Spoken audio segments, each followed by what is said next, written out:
الحمد للہ رب العالمین والصلاة والسلام علی سید الانبیاء والمرسلین وعلی آلہ واصحابہ اجمعین، اما بعد۔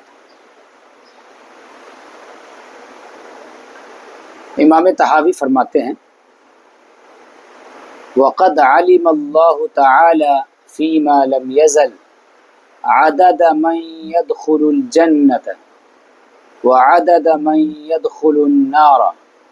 جملة واحدة فلا يزاد في ذلك العدد ولا ينقص منه۔ عقیدہ بیان کرتے ہیں اللہ تبارک و تعالیٰ کے علم کے بارے میں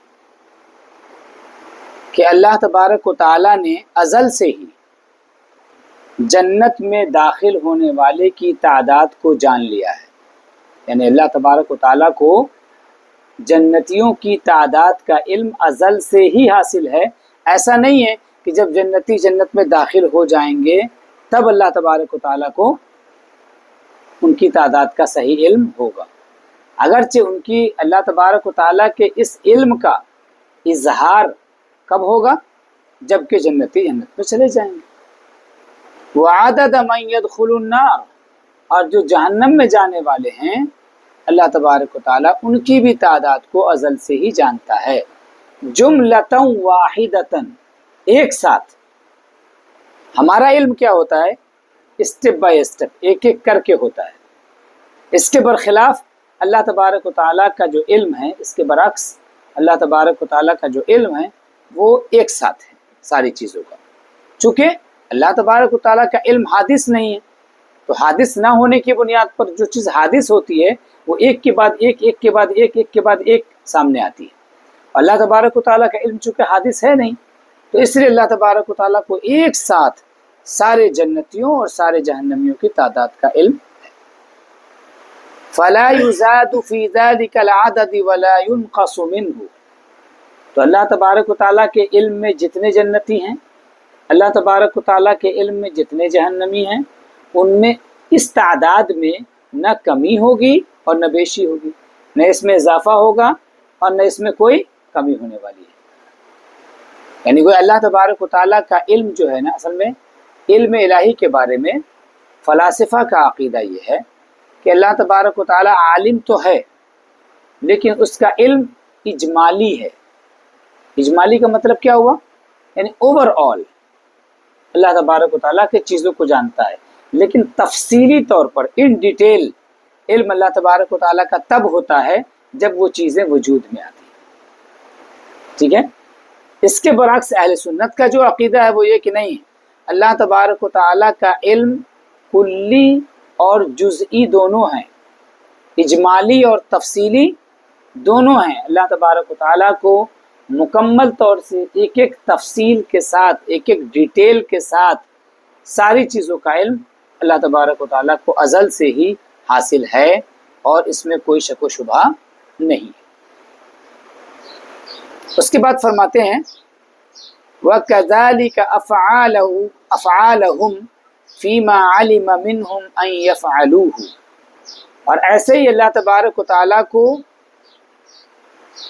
ان کے، یعنی لوگوں کے، انسانوں کے، مخلوق کے افعال کا بھی علم ازل سے ہے جو وہ کرنے والے ہیں۔ فِيمَا عَلِمَ مِنْهُمْ أَنْ يَفْعَلُوهُ، اللہ تبارک و تعالیٰ نے جو ان کے فعل کے بارے میں جانا ہے، یعنی جو ایکشنز ہیں ہمارے، ان ایکشنز کو بھی ہم کب کیا کرنے والے ہیں، ان ساری چیزوں کا علم اللہ تبارک و تعالیٰ کو ازل سے تھا۔ تو ہم جو کرنے والے تھے علم الہی کے مطابق، ہم جو کام کرنے والے تھے، جیسا کرنے والے تھے، جس طرف ہم کو جانا تھا، اللہ تبارک و تعالیٰ نے اسی کو لکھ دیا۔ اب لکھنے کے بعد یہ کمپلسری ہو گیا، اب اس میں چینجنگ نہیں ہو سکتی۔ تو گویا نہ صرف یہ کہ اللہ تبارک و تعالیٰ کو ذات کا علم ہے ہماری، بلکہ اللہ تبارک و تعالیٰ کو ہمارے افعال کا بھی تفصیلی طور پر ان ڈیٹیل علم ہے کہ ہم کب کیا کرنے والے تھے، جیسا کرنے والے تھے ویسا ہی اللہ تبارک و تعالیٰ نے ہمارے لیے لکھ دیا ہے۔ وَكُلٌّ، اچھا سمجھے نا، مسئلہ یہاں پر جو ہے نا وہ افعال معتزلہ اور اہل سنت کے درمیان اس سلسلے میں چونکہ تھوڑا سا اختلاف ہے کہ وہ یہ کہتے ہیں کہ بندہ اپنے افعال کا خالق خود ہے، ٹھیک ہے، اور اہل سنت کہتے ہیں کہ نہیں، واللہ خلقکم وما تعملون، اللہ تعالیٰ نے تم کو بھی کریٹ کیا ہے اور تمہارے ایکشنز کو بھی کریٹ کیا ہے۔ اور بات کلیئر ہے، چونکہ ہم پہلے گفتگو کر چکے ہیں کہ کوئی بھی چیز جو ایگزسٹنس میں آتی ہے، وجود میں آتی ہے، تو اس کے لیے دو چیزیں، دو اینڈ کا پایا جانا ضروری ہے سنت کے لحاظ سے۔ ایک کیا؟ اسباب کو اختیار کرنا، ٹھیک ہے، اور دوسرا اللہ تبارک و تعالیٰ کی مشیت کا اس سے کنیکٹ ہونا، ٹھیک ہے۔ تو اللہ تبارک و تعالیٰ کی جب مشیت اس کے ساتھ کنیکٹ نہیں ہوگی تو وہ فعل، وہ ایکشن پایا کیسے جائے گا، ہے نا؟ تو اللہ تبارک و تعالیٰ ہمارے افعال کا بھی خالق ہوا۔ پھر اس اینگل سے بھی غور کیجئے کہ اللہ تبارک و تعالیٰ نے ہمیں پیدا کیا، اسی نے تو ہم کو پاور و قدرت عطا فرمایا، ہے نا؟ وَكَذَلِكَ أَفْعَالَهُمْ فِي مَا عَلِمَ مِنْهُمْ أَنْ يَفْعَلُوا، ایسے ہی اللہ تبارک و تعالیٰ ہمارے افعال کا بھی خالق ہے، کیونکہ اللہ تبارک و تعالیٰ نے جان لیا تھا جو ہم کرنے والے تھے۔ اس کے بعد اسی سے جڑی ہوئی ایک بات اور ہے، وَكُلٌّ مُيَسَّرٌ لِمَا خُلِقَ لَهُ، اور ہر انسان کے لیے اس کام کو آسان کر دیا گیا ہے جس کے لیے وہ پیدا کیا گیا ہے۔ یعنی مطلب یہ ہے کہ اللہ تبارک و تعالیٰ نے ہم لوگوں کے اندر جس طرح کی صلاحیتیں رکھی ہیں، جس طرح کے ایکشنز کو کرنے کے لیے صلاحیتیں رکھی ہیں، اسی کے مطابق اللہ تعالیٰ نے دنیا کے اندر ریسورسز بھی پھیلا دی ہیں تاکہ ان ایکشنز کو ہم آسانی کے ساتھ انجام دے سکیں۔ تو گویا اصل میں یہ ساری باتیں اس لیے کر رہے ہیں چونکہ ابھی تک تقدیر پر گفتگو چل رہی تھی نا، اب تقدیر کے بعد جو بندوں کا پہلو ہے کہ جب تقدیر سب کچھ ہے تو بندوں کا کیا، تو اسی لیے اس پر جو ہے یہ بات کر رہے ہیں کہ وَكُلٌّ مُيَسَّرٌ لِمَا خُلِقَ لَهُ، اس کے باوجود کہ اللہ تعالیٰ نے ہر چیز کی تقدیر فرما دی ہے، ہر چیز کو متعین فرما دیا ہے، لیکن اللہ تبارک و تعالیٰ نے ہمارے لیے اسباب بھی پیدا کیے ہیں، اور جس کے لیے، جس انسان کو جس کے لیے پیدا کیا گیا ہے اس کام کو اس کے لیے آسان کر دیا گیا ہے۔ یہ بات کیوں آئی؟ کیونکہ لا یکلف اللہ نفسا الا وسعها، اللہ تبارک و تعالیٰ کسی بھی جان پر وہی بوجھ ڈالتا ہے، وہی رسپانسبلٹی اس کو دیتا ہے، وہی ذمہ داری اس کو دیتا ہے جو اس کو، جس ذمہ داری کو وہ اٹھا سکے۔ تو ایسا نہیں ہے کہ اللہ تبارک و تعالیٰ نے ہمارے لیے کوئی ایسا حکم جاری فرمایا، کوئی ایسا حکم دیا ہم کو کہ جس کو ہم کر نہ سکتے ہوں، اس کو ہم انجام نہ دے سکتے ہوں، ایسا کوئی حکم اللہ تبارک و تعالیٰ نے ہم کو نہیں دیا ہے۔ اسی لیے انہوں نے کہا کہ وَكُلٌّ مُيَسَّرٌ، ہر آدمی کے لیے آسان کر دیا گیا ہے اس عمل کو جس عمل کے لیے وہ پیدا کیا گیا ہے۔ فرماتے ہیں کہ وَالْأَعْمَالُ بِالْخَوَاتِيمِ، اور اعمال کا دار و مدار خاتمے پر ہے، یعنی اینڈ آپ کا کیسا ہے، انت بھلا تو سب بھلا، آخری اچھا ہے تو سب کچھ اچھا ہے۔ یعنی انسان اگر پوری زندگی مومن رہا لیکن اگر اس نے آخر میں انکار کر دیا، کفر کر دیا، تو اعتبار اسی کا ہوگا، پوری زندگی کے اس کے ایمان کا اعتبار نہیں ہوگا۔ اور ایک انسان پوری زندگی کفر کرتا رہا لیکن اللہ تبارک و تعالیٰ نے عین ٹائم پر اس کو ہدایت بخشی، ہدایت عطا فرما دی، تو اس کا اعتبار ہوگا، ٹھیک ہے، اور وہ جنتی کہلائے۔ اسی لیے آگے انہوں نے جو اس پر مزید بات کی ہے، فرمایا کہ وَالسَّعِيدُ مَنْ سَعِدَ بِقَضَاءِ اللَّهِ، سعادت مند کون ہے، خوش بخت انسان کون ہے، خوش نصیب انسان کون ہے؟ خوش نصیب انسان وہ ہے جو اللہ کی تقدیر میں، اللہ کے فیصلے میں سعادت مند ہو، خوش نصیب ہو۔ یعنی اللہ تبارک و تعالیٰ نے چونکہ اللہ تبارک و تعالیٰ کے علم میں سب تھا نا کہ کون کیا کرنے والا ہے، کون کیا کرنے والا سب تھا، اب اللہ تبارک و تعالیٰ کے فیصلے میں جس کے لیے نیک ہونا لکھ دیا گیا حقیقتاً نیک وہی ہے، اور جس کے لیے بدبخت ہونا لکھ دیا گیا حقیقتاً بدبخت وہی ہے۔ وَالشَّقِيُّ مَنْ شَقِيَ بِقَضَاءِ اللَّهِ، اور بدبخت وہ ہے جو اللہ تبارک و تعالیٰ کی تقدیر میں بدبخت ہے، کیونکہ اللہ تعالیٰ کی تقدیر میں اگر یہ لکھ گیا کہ آپ بدبخت ہو تو اس کا مطلب آپ کو ایمان میسر ہونے والا نہیں ہے۔ اللہ تبارک و تعالیٰ کی تقدیر میں یہ لکھ دیا گیا کہ آپ خوش بخت ہو، تو دنیا کیا کہتی ہے اس سے کوئی مطلب نہیں ہے، ٹھیک ہے۔ وَالسَّعِيدُ مَنْ، گویا اس میں اصل چیز یہی ہے کہ اللہ تبارک و تعالیٰ کے علم میں کیا تھا ہمارے لیے، لیکن اللہ تبارک کون سعید ہے، کون شقی ہے، کون خوش بخت ہے، کون خوش نصیب ہے، کون بد نصیب ہے، ایمان کے لحاظ سے، دین کے لحاظ سے. چونکہ یہ بات کہہ تو رہے ایمان لانے کے لیے، لیکن یہ تقدیر کا مسئلہ ہے، ہمیں پتہ نہیں ہے، ہمیں نہیں پتہ ہے. ہمیں اس پر ایمان ہے، ہمارا اس پر ایمان ہے کہ جو اللہ کے علم میں خوش بخت رہا، نہ خوش نصیب رہا، وہی خوش نصیب ہے، اور جو اللہ تبارک و تعالیٰ کے علم میں بد نصیب رہا وہی بد نصیب ہے. یہ ایمان ہے ہمارا، لیکن ہمیں پتہ نہیں ہے. چکے اس لیے ہم کو کوشش ضرور کرنا ہے اپنی ہدایت کو تلاش کرنے کے لیے اور اپنے آپ کو برائیوں سے روکنے کے لیے. اس کے بعد فائنل ایک بات انہوں نے کہی کہ وَأَصْلُ الْقَدْرِ سِرُّ اللَّهِ تَعَالَى فِي خَلْقِهِ، کہ تقدیر کی جو بنیاد ہے وہ اصل میں مخلوق میں یہ اللہ تعالیٰ کا راز ہے، یہ ایک راز ہے. یعنی اگر اس میں بہت زیادہ غور و فکر کریں گے تو چیزیں سمجھ میں آنے والی نہیں ہیں. اس لیے یہ اللہ کا راز ہے. جتنی باتیں ہمیں بتائی گئی ہیں ان پر ہمیں ایمان رکھنا ہے، اور ہمیں اس کی ٹوہ میں، اس کی تلاش میں، مراد یہ کہ کیا لکھا اللہ تعالیٰ نے ہمارے لیے اور کیا نہیں لکھا، اس پہ بحث کرنا یہ نہیں، ہمارے لیے جائز نہیں. ہمارے لیے جائز صرف کیا ہے کہ ہم کوشش کریں اپنے آپ کو نیک بخت اور خوش بخت بنانے کی. لم یطلع علی ذلک ملک مقرب ولا نبی مرسل، اور تقدیر پر نہ تو کوئی مقرب فرشتہ مطلع ہے اور نہ کوئی نبی و رسول.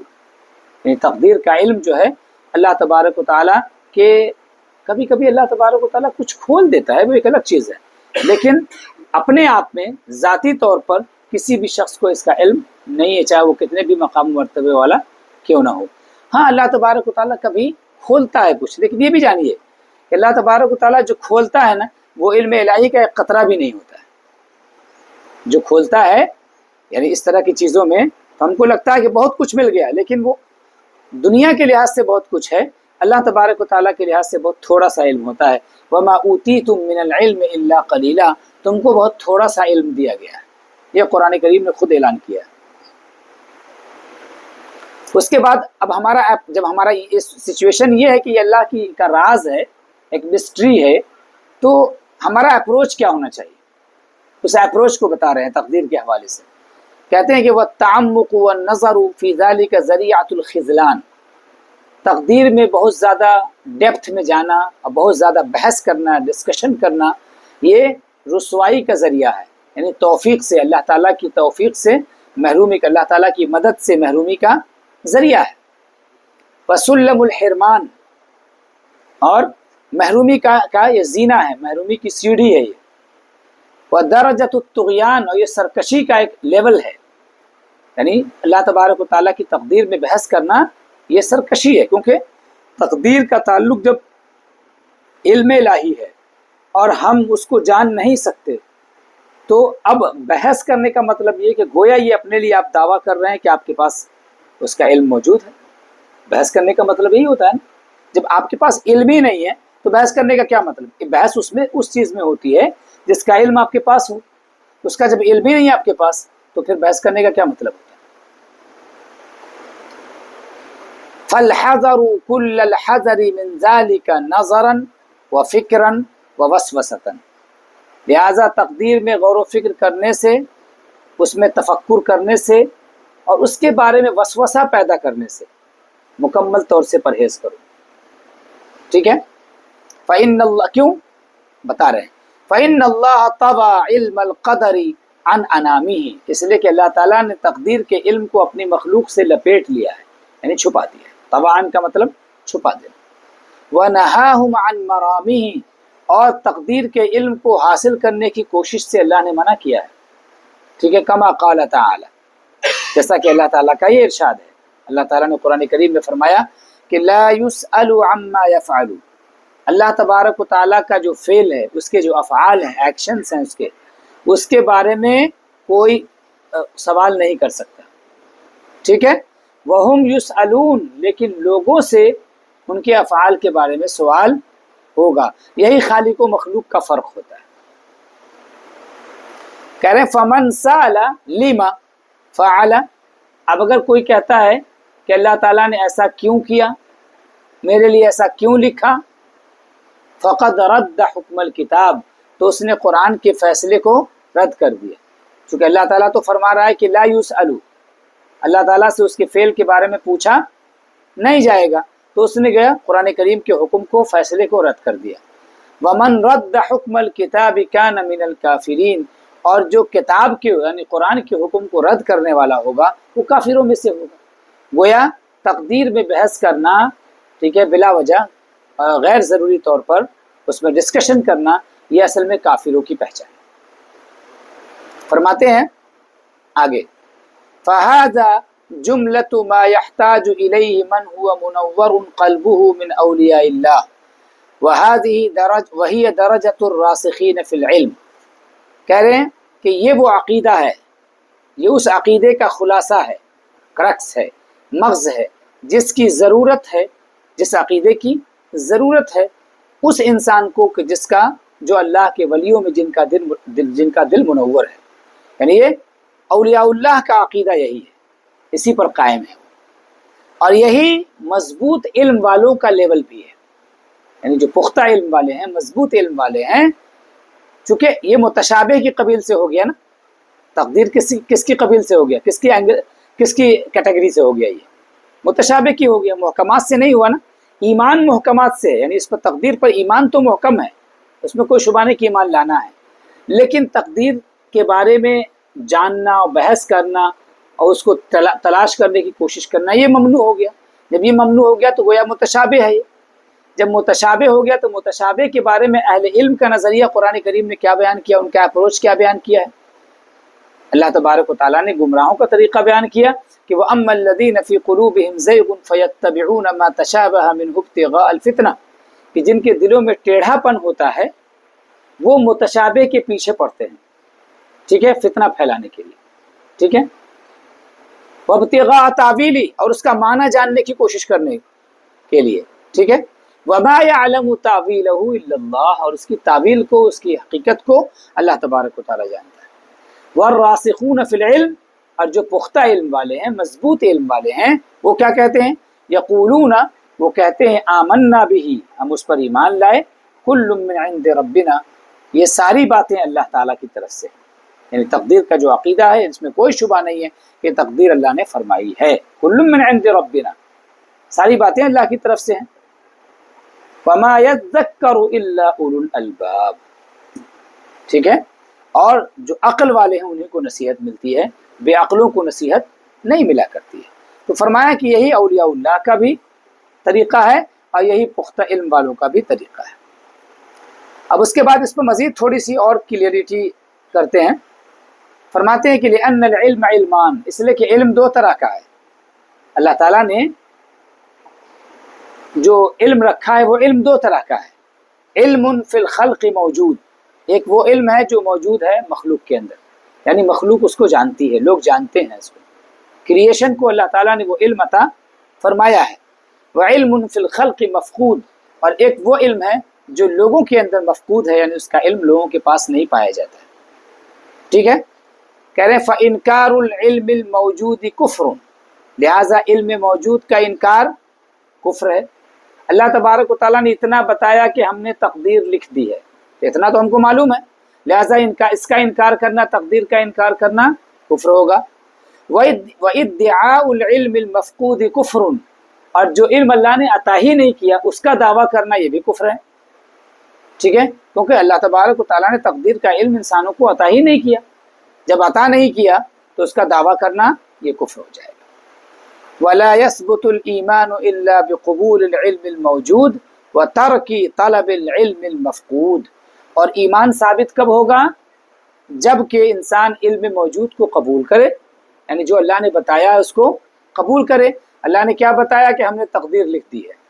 اور علم مفقود کی تلاش و جستجو چھوڑ دے، علم مفقود کی تلاش اور جستجو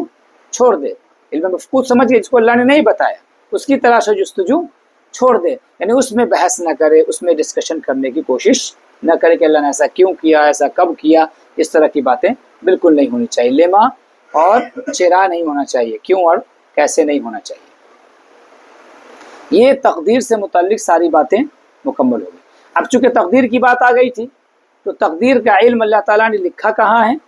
لوح محفوظ کے اندر۔ تو اب اس کا عقیدہ شروع کرتے ہیں۔ فرماتے ہیں کہ وَنُؤْمِنُ بِاللَّوْحِ الْمَحْفُوظِ وَالْقَلَمِ وَبِجَمِيعِ مَا فِيهِ قَدْ رَقَمَ،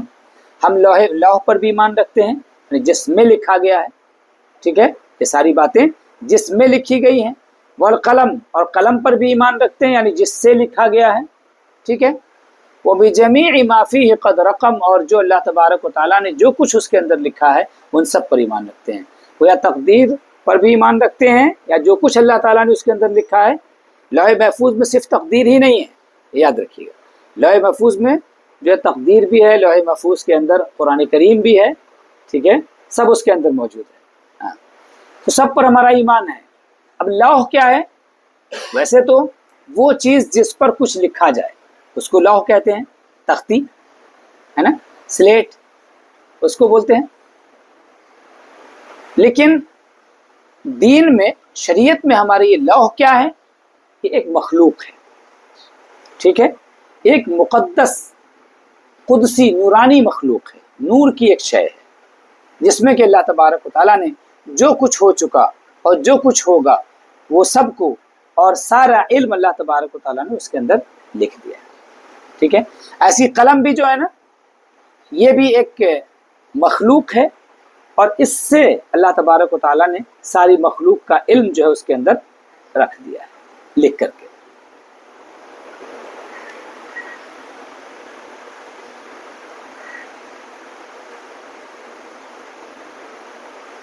اب فرماتے ہیں کہ فَلَوْ اجْتَمَعَ الْخَلْقُ كُلُّهُمْ عَلَى شَيْءٍ كَتَبَهُ اللَّهُ تَعَالَى فِيهِ أَنَّهُ كَائِنٌ لِيَجْعَلُوهُ غَيْرَ كَائِنٍ لَمْ يَقْدِرُوا عَلَيْهِ۔ اب اگر ساری مخلوق اس چیز کو مٹانے کے لیے جمع ہو جائے جس کو کہ اللہ تبارک و تعالیٰ نے لکھ دیا ہے کہ وہ ہو کر کے رہے گا، اس کو ختم کرنے کے لیے، اس کو بدلنے کے لیے سارے لوگ اگر جمع ہو جائیں تو کہہ رہے لم یقدروا علیہ، ساری مخلوق مل کر کے، سارے لوگ مل کر کے ایسا نہیں کر سکتے ہیں، ان کے اندر یہ طاقت اور یہ پاور نہیں ہے۔ وَلَوْ اجْتَمَعُوا كُلُّهُمْ عَلَى شَيْءٍ لَمْ يَكْتُبْهُ اللَّهُ تَعَالَى فِيهِ لِيَجْعَلُوهُ كَائِنًا لَمْ يَقْدِرُوا عَلَيْهِ، اور اگر سارے لوگ اس چیز کو وجود میں لانے کی کوشش کریں، مل کر کے اس چیز کو وجود میں لانے کی کوشش کریں جس کو اللہ نے لکھا ہی نہیں، تو لم یقدروا علیہ، تب بھی لوگ کچھ نہیں کر سکتے ہیں۔ فرماتے ہیں کیوں؟ اس لیے کہ حدیث میں آیا ہے کہ جف القلم بما هو کائن الی یوم القیامہ، قیامت تک جو کچھ ہونے والا ہے سب قلم نے لکھ دیا ہے، اور قلم کی سیاہی گویا اب ختم ہو چکی ہے۔ یعنی مطلب یہ ہے کہ اب آئندہ کچھ لکھا نہیں جائے گا، ٹھیک ہے، اللہ تبارک و تعالیٰ نے سب لکھ دیا ہے۔ لہٰذا اب یہ ہے کہ اس عقیدے کا مطلب یہ نہیں، میں بار بار اس بات کو ریپیٹ کر رہا ہوں، اس عقیدے کا مطلب یہ نہیں ہے کہ اب ہم اس کے بھروسے کرنا کچھ چھوڑ دیں، سب کچھ چھوڑ دیں، نہیں، اس لیے کہ جب ہمارے پاس علم ہی نہیں کہ کیا لکھا ہے، تو اس نے جو ہمارے لیے پھیلایا ہے اس دنیا کے اندر، اسباب کو پھیلایا ہے، ہم اسباب کا استعمال کرنے کی کوشش کریں، جو ہونے والا ہوگا وہ وجود میں آ جائے گا، ہے نا، وہ ایگزسٹنس میں آ جائے گا۔ محنت ہمیں کرنا ہے، کوشش ہمیں کرنا ہے، چونکہ ہمارے پاس جہاں تقدیر کی آیتیں ہیں وہیں پر دوسری آیت بھی موجود ہے کہ لیس للانسان الا ما سعی، انسان کو ملتا وہی ہے جس کی وہ کوشش کرتا ہے۔ تو اللہ تعالیٰ نے ایسا کنیکشن بنایا ہے کہ جو اس میں لکھا ہوگا اور ہم کوشش کریں گے تو اللہ تبارک و تعالیٰ اس کو وجود دے دے گا۔ کرے وما اخطأ العبد لم يكن ليصيبه وما اصابه لم يكن ليخطئه، کہہ رہے ہیں کہ مان لیجیے کہ آپ کو کوئی چیز نہیں ملی ہے نا، اگر کوئی چیز آپ کو، کوئی نعمت سے آپ محروم ہو گئے، تو مومن جو ہوتا ہے نا اس کو ایک عقیدہ تقدیر کا ایک بڑا فائدہ یہ ہے کہ اس کو حسرت نہیں رہتی، اس کو افسوس نہیں رہتا ہے۔ کیوں؟ کہ ہم نے کوشش کیا کسی چیز کو پانے کی، وہ چیز نہیں ملی، تو حسرت اس لیے نہیں ہے کیونکہ مومن کا یہ عقیدہ ہے کہ جو چیز ہمیں نہیں ملی وہ میری قسمت میں تھا ہی، جو چیز مجھے نہیں ملی، ہاں اگر اس نے کسی چیز کو پانے کی کوشش ہی نہیں کی تو اس کی جانب سے بندے کی طرف سے ایک کمی پائی گئی، اس پر افسوس ہوگا، اس پر افسوس ہو سکتا ہے کیونکہ آپ نے اپنا رول پلے نہیں کیا جو اللہ نے آپ کو رول دیا تھا، ٹھیک ہے، لیکن بہرحال جو ہے جو چیز آپ کو نہیں ملی وہ اس کا مطلب یہ کہ وہ ملنے والی نہیں تھی۔ وما اصابہ، اور جو بھی چیز آپ کو ملی، لم یکن لیخطئہ، وہ کسی بھی طرح سے اس سے مس نہیں ہو سکتی تھی، وہ ملنے والی تھی ہی اسے، لیکن اس کا مطلب یہ نہیں ہے کہ بس اب اس کے انتظار میں ہم بیٹھے رہیں اور اس اچھی چیز کو ہم حاصل کرنے کی کوشش نہ کریں۔ فرماتے ہیں وَعَلَى الْعَبْدِ أَن يَعْلَمَ أَنَّ اللَّهَ قَدْ سَبَقَ عِلْمُهُ فِي كُلِّ كَائِنٍ مِّنْ خَلْقِهِ، بندے پر یہ لازم ہے، انسان پر یہ لازم ہے کہ وہ یہ یقین رکھے کیا کہ اللہ تعالیٰ کا علم ہر مخلوق کے بارے میں پہلے سے ہے، ہر مخلوق کے بارے میں اللہ تعالیٰ کا علم ازل سے ہے، پہلے سے ہے، جیسا علم پہلے سے تھا اللہ تبارک و تعالیٰ کو اپنے بندوں کے بارے میں، فَقَدَّرَ ذَلِكَ تَقْدِيرًا مُحْكَمًا مُبْرَمًا، اب اس کو اللہ تبارک و تعالیٰ نے متعین فرما دیا، مضبوط فرما دیا، اس کو قطعی اور یقینی بنا دیا، لکھ دیا تو اب وہ چونکہ اللہ کا فیصلہ بدل نہیں سکتا، لکھنے کے بعد وہ یقینی ہو گیا۔ لَيْسَ فِيهِ نَاقِصٌ، اسے کوئی توڑنے والا نہیں اللہ کے حکم کو، وَلَا مُعَقِّبٌ، اور کوئی آگے پیچھے کرنے والا نہیں، پری پون یا پوسٹ پون کرنے والا نہیں ہے، وَلَا مُزِيلٌ، اور نہ اسے کوئی سرے سے ریموو کرنے والا ہے،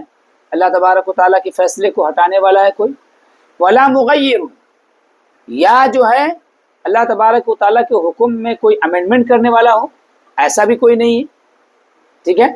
وَلَا نَاقِصٌ، نہ اس کے اندر کوئی کمی کر سکتا ہے، وَلَا زَائِدٌ مِّن خَلْقِهِ فِي سَمَاوَاتِهِ وَأَرْضِهِ، آسمان و زمین کے اندر کوئی اللہ کے حکم میں کمی اور بیشی بھی کرنے والا نہیں ہے، ٹھیک ہے، اللہ تبارک و تعالیٰ کے بغیر۔ کریں وَذَلِكَ مِنْ عَقْدِ الْإِيمَانِ، یہ ایمان کی گرہ ہے، یہ جو عقیدہ بیان کیا ہے ہم نے، ایمان کی گرہ، مطلب گانٹھ ہے، یہ مضبوط چیز ہے، یہ وَأُصُولِ الْمَعْرِفَةِ، اور معرفت کی بنیاد ہے یہ، ٹھیک ہے، وَالْإِعْتِرَافُ بِتَوْحِيدِهِ وَرُبُوبِيَّتِهِ، اور یہ اللہ تبارک و تعالیٰ کی توحید اور اس کی ربوبیت کا اعتراف ہے، کیونکہ جو رب ہوتا ہے وہی تو ہمارے فیصلے کرتا ہے، دنیا کے اندر بھی جو مالک ہوتا ہے وہ مالک اپنے نوکر کی چیزوں کو متعین کرتا ہے، تمہیں کیا کھانا ہے کیا پینا ہے، ساری چیزوں کو وہ طے کرتا ہے، تو رب جب ہم نے اس کو رب، حقیقی رب مانا ہے تو اس کے رب ہونے کا تو یہ تقاضا ہی ہے کہ وہ ہماری تقدیر لکھے، ہماری چیزوں کو متعین فرمائے۔ اچھا، تقدیر کے اندر ایک بڑا جو سبق ہے وہ یہ کہ اللہ تبارک و تعالیٰ نے اس میں جو ہم کو میسج دیا ہے نا، وہ میسج یہ ہے کہ ہم بھی اپنی چیزوں کو ایسے ہی متعین کریں، یوں ہی رینڈملی چھوڑ نہ دیں چیزوں کو، ایک ایک چیز کو پلاننگ کے ساتھ متعین طور پر شیڈولنگ کریں اس کی، ٹھیک ہے، یہ دراصل ہم کو میسج دیا گیا ہے کہ اللہ تعالیٰ کی ایسی، دیکھیے اللہ تعالیٰ نے چیزوں کو لوح میں لکھا، قلم سے لکھا، حالانکہ اس کو کیا حاجت ہے لوح کی اور کیا حاجت ہے اس کو قلم کی، کسی چیز کی حاجت نہیں، اس میں بھی ہمارے لیے درس ہے کہ ہم چیزوں کو لکھیں، محفوظ کریں، اور اس کے لیے جو ڈیوائس ہے اس ڈیوائس کا استعمال کریں، یہ سب چیزیں بھی ہماری تربیت کے لیے، ہم کو سکھانے کے لیے چیزیں ہیں۔ فرماتے کما قال تعالی فی کتابہ، جیسا کہ اللہ تعالیٰ نے قرآن کریم میں فرمایا کہ وَخَلَقَ كُلَّ شَيْءٍ فَقَدَّرَهُ تَقْدِيرًا، اللہ تعالیٰ نے ہر چیز کو پیدا کیا، تو پیدا کیا تو ایسے رینڈملی نہیں پیدا کیا، فَقَدَّرَهُ تَقْدِيرًا، اس کو متعین فرمایا، کتنی چیز کس کو کیا کس طرح کا ہونا چاہیے، ان تمام چیزوں کو اللہ تعالیٰ نے ایک دم ڈیٹیلز کے ساتھ چیزوں کو لکھا ہے اور اس کو متعین کیا ہے۔ وقال تعالی، اللہ تعالیٰ نے فرمایا کہ وکان امر اللہ قدرا مقدورا، اللہ تعالیٰ کا جو فیصلہ ہے نا وہ یوں ہی ایسے ہی بکھرا ہوا نہیں ہے، مطلب نظام سے بگڑا ہوا نہیں ہے، بلکہ سسٹمیٹک ہے ہر چیز۔ کہہ رہے ہیں آخر میں تقدیر کے حوالے سے آخری بات ہے ان کی، فَوَيْلٌ لِمَنْ صَارَ لِلَّهِ تَعَالَى فِي الْقَدْرِ خَصِيمًا، تو ہلاکت ہے اس انسان کے لیے جو تقدیر میں اللہ تعالیٰ سے جھگڑتا ہے، یعنی بحث کرتا ہے وہ، اللہ تعالیٰ نے ایسے کیوں لکھ دیا، ایسے کیوں لکھ دیا، ایسے کیوں لکھ دیا، ایسے کیوں لکھ دیا، میرے ساتھ ایسا کیوں ہوا، میرے ساتھ یہ مصیبت کیوں آئی، یہ جو ہے ایسے شخص کے لیے ہلاکت ہے۔ وَأَحْضَرَ لِلنَّظَرِ فِيهِ قَلْبًا سَقِيمًا، اور تقدیر میں بحث کرنے کے لیے اس کو اپنا بیمار دل لے کر کے آیا، قلب سقیم، قلب سقیم بیمار دل لے کر کے آیا۔ لَقَدِ الْتَمَسَ بِوَهْمِهِ فِي فَحْصِ الْغَيْبِ سِرًّا كَتِيمًا، اس نے غیب کو تلاش کرنے کے سلسلے میں ایک پوشیدہ راز کو اپنے وہم سے تلاش کرنے کی کوشش کی، یعنی وہ غیب کی تلاش میں نکلا ہے ایسا شخص، اور ایسی چیز کو تلاش کر رہا ہے جس کو اللہ تعالیٰ نے پوشیدہ راز بنایا ہے۔ وَعَادَ بِمَا قَالَ فِيهِ أَفَّاكًا أَثِيمًا، اور بحث کرنے کے بعد وہ لوٹتا ہے، اور کیا اس کی حالت کیا ہوتی ہے کہ وہ اللہ تعالیٰ پر تہمت لگاتا ہے اور اللہ تعالیٰ پر وہ گناہ کی بات کی نسبت کرتا ہے، غلط بات کی نسبت کرتا ہے، اور وہ گنہگار ہو جاتا ہے۔ تو یہاں تک جو ہے یہ پوری بحث آپ کی تقدیر سے متعلق تھی۔ چونکہ تقدیر کا جو مسئلہ ہے یہ بڑا اہم مسئلہ تھا، اس کے ڈیفرنٹ اینگل تھے، تو اس لیے اس پر تھوڑی تفصیل کے ساتھ انہوں نے الگ الگ اس کو پارٹ بائی پارٹ جو ہے انہوں نے بات کی ہے۔ اب اس کے بعد فرماتے کہ وَالْعَرْشُ وَالْكُرْسِيُّ حَقٌّ، عرش اور کرسی بھی برحق ہے۔ عرش کا تذکرہ چونکہ قرآن کریم میں آیا ہے، کرسی کا بھی تذکرہ قرآن کریم میں آیا ہے نا، وَسِعَ كُرْسِيُّهُ السَّمَاوَاتِ وَالْأَرْضِ الرَّحْمَنُ عَلَى الْعَرْشِ اسْتَوَى، عرش رب العرش العظیم، عرش کیا ہے اور کرسی کیا ہے، دونوں مخلوق ہے، اور اس کی جسامت، اس کا جو وہ والیوم بھی اس کا ہے، وہ بہت ایسی زبردست، ایسی بڑی مخلوق ہے اللہ تبارک و تعالیٰ کی، احادیث میں اس کا تذکرہ کیا گیا ہے۔ لیکن ہم عرش و کرسی کے بارے میں اتنا ہی جانتے ہیں جتنا اللہ اس کے رسول نے ہم کو بتایا ہے، ٹھیک ہے، اور یہ بھی جانتے ہیں کہ عرش اللہ تعالیٰ کے لیے مکان نہیں ہے، یعنی وہ ایسا نہیں کہ اللہ تعالیٰ کے لیے کوئی جگہ ہے جس پہ وہ بیٹھتا ہے، ہاں؟ اللہ تبارک و تعالیٰ کی عظمت کے اظہار کا ایک شے ہے۔ سیدنا علی سے شاید یہ بات منقول ہے کہ آپ نے فرمایا کہ اللہ تعالیٰ نے عرش کو جو ہے وہ اپنی عظمت کے اظہار کے لیے بنایا ہے، اپنے لیے مکان نہیں بنایا ہے، جگہ نہیں بنایا ہے۔ کہہ رہے ہیں کہ وَهُوَ مُسْتَغْنٍ عَنِ الْعَرْشِ وَمَا دُونَهُ، یہی بات آ گئی۔ اللہ تبارک و تعالیٰ عرش اور اس کے علاوہ ہر چیز سے بے نیاز ہے، یعنی ایسا نہیں ہے کہ جیسے ہم، یہ کرسی ہے اس کے ہم محتاج ہیں کہ نہیں، یہ تخت ہم بچھاتے ہیں اپنے گھروں میں، اس کے ہم محتاج ہیں تب تو اس پہ بیٹھتے ہیں نا، لیکن اللہ تبارک و تعالیٰ کو ان چیزوں کی کوئی حاجت نہیں ہے، وہ حاجت سے پاک ہے۔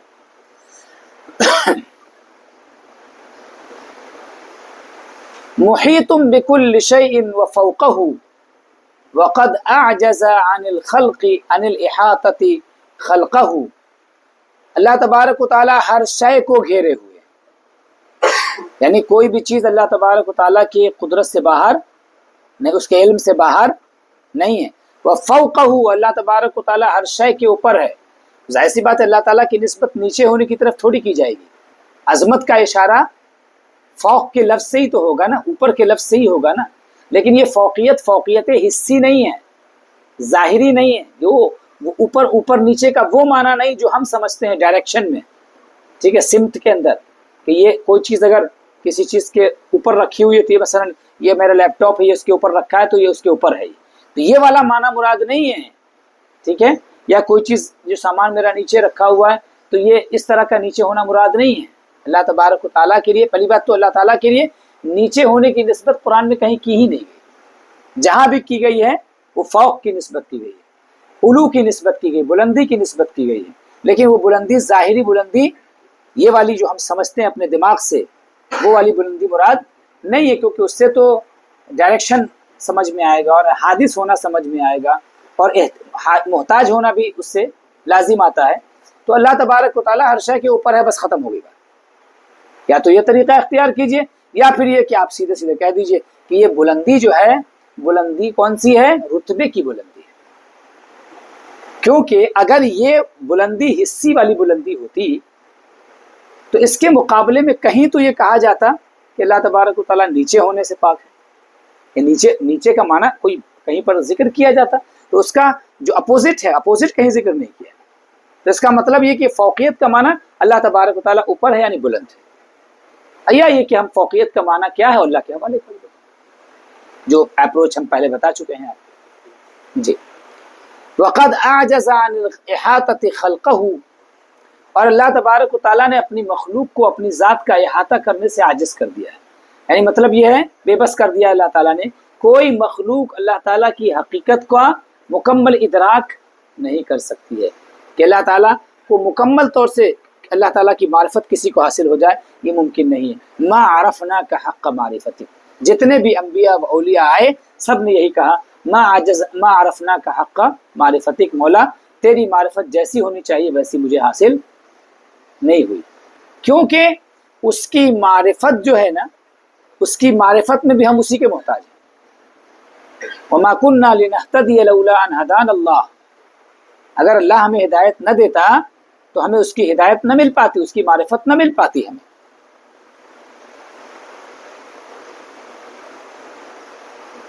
یہ بات اللہ تبارک و تعالیٰ کی ذات سے، عرش سے متعلق بھی مکمل ہو گئی، اللہ کی شان سے متعلق بھی یہاں پر مکمل ہو گئی۔ اب اس کے بعد یہ انبیاء سے متعلق تھوڑی سی باتیں ہیں۔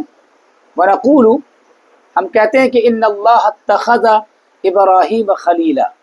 اللہ تعالیٰ نے حضرت ابراہیم علیہ السلام کو کیا بنایا ہے؟ خلیل بنایا ہے۔ یہ باتیں کیوں ذکر کریں؟ چونکہ احادیث میں اس کا ذکر آیا ہے کہ اللہ تعالیٰ نے ان کو خلیل بنایا ہے، اس لیے خلت کا عقیدہ حضرت ابراہیم علیہ السلام کے لیے ثابت کیا گیا ہے، ہم ایمان رکھتے، چونکہ نصوص میں ذکر ہے، ٹیکسٹ کے اندر اس کا ذکر ہے، ریلیجیس ٹیکسٹ میں۔ وَكَلَّمَ اللَّهُ مُوسَىٰ تَكْلِيمًا، اور اللہ تبارک و تعالیٰ نے موسیٰ علیہ السلام سے کلام فرمایا، ٹھیک ہے۔ ایماناً، یعنی نقولوں کا سے اس کا تعلق ہے، نقول ایماناً، ہم ایمان کے ساتھ یہ بات کہتے ہیں، تصدیق کرتے ہوئے یہ بات کہتے ہیں اور تسلیم کرتے ہوئے یہ بات کہتے ہیں۔ اصل میں کچھ لوگ کہتے ہیں کہ بھئی یہ دوستی وستی تو حادث کے درمیان ہوتی ہے، مخلوق کے درمیان ہوتی ہے، تو یہ اللہ تعالیٰ نے ابراہیم کو خلیل اپنا بنایا ہے تو اس کا وہ معنی نہیں ہے، بلکہ اس کی یہ تعویل ہے، وہ تعویل، 10 تعویل کرتے ہیں۔ ہمارا کہنا یہ ہے کہ اللہ تعالیٰ نے خلت کو حضرت ابراہیم علیہ السلام کے لیے ثابت کیا ہے، یہ رب تعالیٰ کا جو تعلق ہے بندے کے ساتھ، اس بندے کا ایک مقام، تعلق کا ایک مقام ہے، ٹھیک ہے، اس کا اظہار اللہ نے فرمایا ہے، چونکہ اللہ نے ذکر کیا ہم ایمان رکھتے، بات ہو گئی ختم۔ ایسے ہی اللہ تعالیٰ نے موسیٰ علیہ السلام سے کلام فرمانے کا ذکر کیا ہے، تو چونکہ عقل سے اگر سوچیں گے تو جب انسان کلام کرتا ہے تو کلام جو ہوتا ہے وہ تو حادث کے درمیان ہوتا ہے، اور اس میں ایک پرٹیکولر ٹائم اور پرٹیکولر ڈائریکشن میں ساری چیزیں ہوتی ہیں، تو اس سے ہمیں بحث نہیں، اللہ تبارک و تعالیٰ کا کلام چونکہ ان چیزوں سے پاک ہے، ہم پہلے پڑھ چکے ہیں، لیکن چونکہ قرآن میں ذکر ہے کہ وَكَلَّمَ اللَّهُ مُوسَىٰ تَكْلِيمًا، اللہ تعالیٰ نے موسیٰ علیہ السلام سے کلام فرمایا، تو کلام فرمایا ہمارا ایمان ہے، ٹھیک ہے۔ دو باتیں ذکر کی، اس کے بعد فرماتے ہیں وَنُؤْمِنُ بِالْمَلَائِكَةِ وَالنَّبِيِّينَ، ہم فرشتوں اور نبیوں پر بھی ایمان رکھتے ہیں۔ فرشتے یہ اللہ تبارک و تعالیٰ کے خاص مخلوق ہے، نوری مخلوق ہے، ٹھیک ہے، جن کو اللہ تبارک و تعالیٰ نے مختلف کاموں کے لیے متعین کیا ہے، اور ان کی شان کیا ہے کہ لا یعصون اللہ ما امرہم، اللہ نے جس بات کا انہیں حکم دیا ہے اس کی نافرمانی نہیں کرتے۔ ہم کو جو اللہ نے حکم دیا ہے، ہم میں اور فرشتوں میں فرق کیا ہے؟ ہم سے خطائیں ہوتی ہیں، ہم سے غلطیاں ہوتی ہیں، لیکن فرشتوں سے خطائیں نہیں ہوتی ہیں۔ لا یعصون اللہ ما امرہم، اللہ نے جس بات کا انہیں حکم دیا ہے وہ اس کی نافرمانی نہیں کرتے۔ ولا یفعلون ما یؤمرون، اور وہ وہی کرتے ہیں جس کا ان کو حکم دیا جاتا ہے، ٹھیک ہے، یعنی وہ ایک ہی موڈ میں ہے، ان کا ایک پرٹیکولر موڈ ہے اطاعت۔ اللہ تعالیٰ نے ہمارے اندر دونوں چیزیں رکھ دی ہیں، ٹھیک ہے، اس لیے یہ انسان بلند ہوتا ہے تو اتنا کہ فرشتوں سے بھی آگے بڑھ جاتا ہے، اور جب گرتا ہے تو اتنا کہ انسان جانوروں سے بھی گر جاتا ہے۔ یہ انسان کے اندر جو ہے اپ اینڈ ڈاؤن دونوں ہیں، فرشتوں کے اندر یہ بات نہیں ہے، ان کے اندر صرف اپ ہی اپ ہے، ٹھیک ہے، اس کو بلا تمثیل جو ہے جیسے سمجھ سکتے ہیں دنیا کی مثال میں کہ جیسے روبوٹ ہے،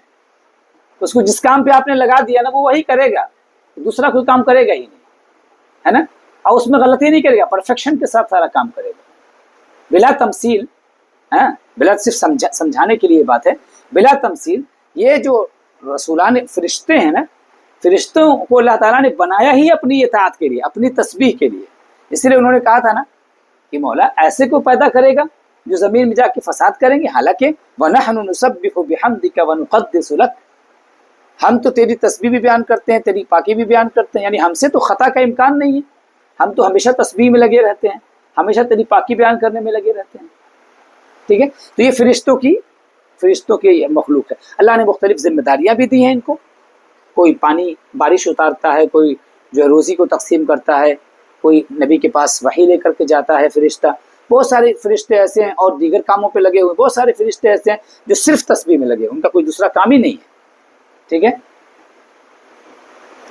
اور مختلف فرشتوں کے جو کام ہیں، ان کی جو ذمہ داریاں، ڈیوٹیز ہیں، ہم اتنا ہی جانتے ہیں اس بارے میں جتنا اللہ اس کے رسول نے ہم کو بتایا ہے. اس میں ساری ڈیٹیل ہم کو نہیں بتائی گئی ہے. والنبیین، اور سارے انبیاء پر ہمارا ایمان ہے، کسی کا استثناء نہیں ہے، چاہے ان کو ہم جانتے ہوں چاہے نہ جانتے ہوں، چاہے ان کا ذکر حدیث میں یا قرآن میں آیا ہو چاہے نہ آیا ہو. اجمالی طور پر یعنی اوور آل ہم سب پر ایمان رکھتے ہیں. ہم کہیں گے کہ جتنے بھی انبیاء کرام تشریف لائے، جن کو بھی اللہ نے بھیجا ہے، ہمارا سب پر ایمان، سب کو ہم اللہ کا نبی مانتے ہیں. والکتب المنزلۃ علی المرسلین، اور رسولوں پر جو کتابیں اتاری گئی ہیں ان پر بھی ہم ایمان رکھتے ہیں. یہاں پر انہوں نے بات کلیئر کر دی، گویا نبی جو ہوتا ہے وہ صرف صاحب وحی ہوتا ہے، نبی صرف صاحب وحی ہوتا ہے، اور جو رسول ہوتا ہے وہ صاحب کتاب بھی ہوتا ہے. اس لیے انہوں نے کہا والکتب المنزلۃ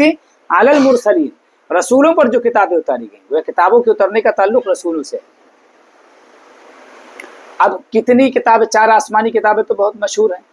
ٹھیک ہے، صحیفے کتنے ہیں اس سلسلے میں؟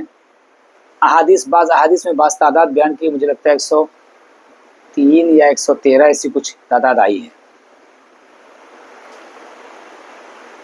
بل 103 ہی شاید ہوگا. رسولوں کی تعداد 113 بتائی گئی ہے اور صحیفوں کی تعداد 103.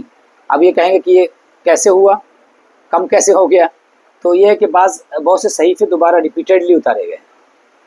اس طریقے سے. وَنَشْهَدُ أَنَّهُمْ كَانُوا عَلَى الْحَقِّ الْمُبِينِ، اور ہم شہادت دیتے ہیں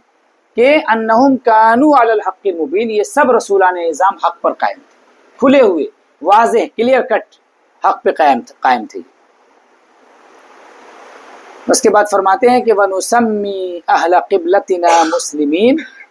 مُسْلِمِينَ مُؤْمِنِينَ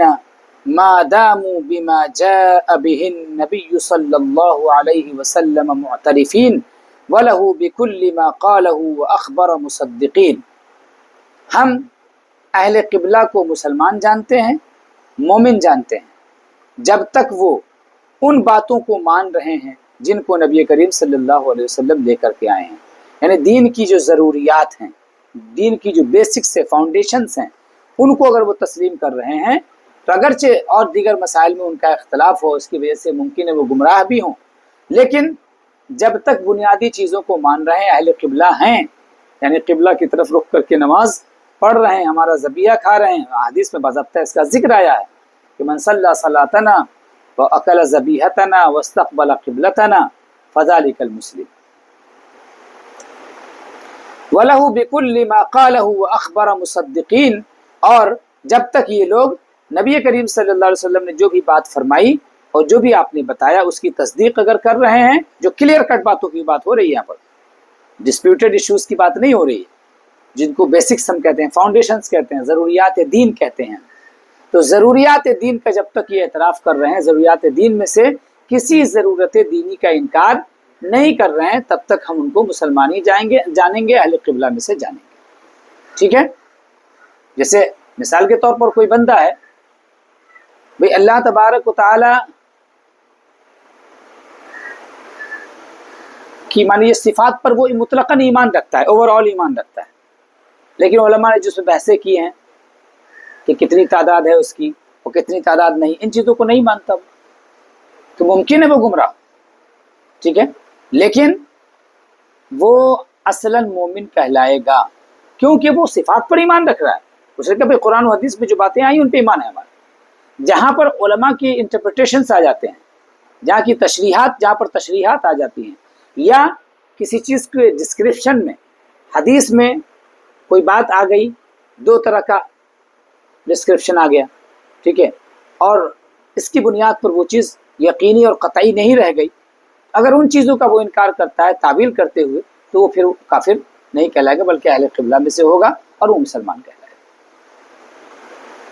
اس پر آگے بھی تھوڑی سی بات کریں گے چل کر کے۔ فرماتے ہیں کہ ولا نخوض فی دین اللہ، یہ ایک اپروچ بتا رہے ہیں ہم کو دین کے حوالے سے۔ اللہ کی ذات کے بارے میں ہم بحث نہیں کرتے، ولا نخوض فی اللہ، اللہ کی ذات کے بارے میں ہم بحث نہیں کرتے کہ وہ کیسا ہے، اس نے ہم کو پیدا کیا تو پھر وہ اس کو کس نے پیدا کیا، وہ کہاں تھا، کیسے تھا، اس طرح کی باتوں پر ہم بحث، کیونکہ جب وہ ہم نے مان لیا کہ وہ بیونڈ امیجنیشن ہے، وہ غیب الغیب ہے، تو غیب میں پھر بحث کرنا کیا ہے؟ تو ابھی بتایا انہوں نے کہ علم کی دو قسمیں، علم مفقود، علم موجود۔ علم مفقود کو چھوڑیے اور علم موجود کے مطابق اپنی زندگی گزاریے۔ ولا نماری فی دین اللہ، اللہ تعالیٰ کے دین میں ہم جھگڑتے نہیں۔ اس سے ایک بہت بنیادی بات معلوم ہے، وہ یہ نا کہ دین جھگڑنے کے لیے نہیں ہے۔ اختلاف آرا ہونا ایک الگ چیز ہے، پوائنٹ آف ویو کا ڈیفرنٹ ہونا ایک الگ چیز ہے، لیکن اس کی بنیاد پر جھگڑنا، لڑنا، یہ بہرحال اللہ اس کے رسول کو پسند نہیں ہے۔ تو اوپینینز ڈفرینٹ ہو جائے اس کا مسئلہ، اکیڈمیکلی آپ چیزوں کو لکھیے، پڑھیے، بتائیے، اپنے مذہب کی جو آپ کی رائے ہے اس کو پھیلائیے، لیکن جھگڑیے نہیں، لڑیے نہیں آپس میں، ٹھیک ہے؟ یہ اچھی چیز نہیں ہے۔ ولا نجادل فی القرآن، ایسی قرآن کے بارے میں بھی ہم مجادلہ نہیں کریں گے، ٹھیک ہے؟ ونشہد، ہم اتنی شہادت دیں گے کہ انہ کلام رب العالمین، یہ رب العالمین کا کلام ہے۔ نزل بہ الروح الامین، اس کو لے کے آنے والے کون ہیں؟ جبریل امین ہیں۔ فعلمہ سید المرسلین یا فعلمہ سید المرسلین محمد صلی اللہ علیہ وسلم، لے کے آئے انہوں نے ہمارے آقا سید المرسلین محمد صلی اللہ علیہ وسلم کو قرآن کی تعلیم دی، ٹھیک ہے؟ کیونکہ قرآن پہنچانے والے جبریل، قرآن عطا فرمانے والے رب تعالیٰ، اور قرآن جن کو عطا کیا گیا ان کی ذات کا نام محمد الرسول اللہ صلی اللہ تعالی علیہ وسلم ہے۔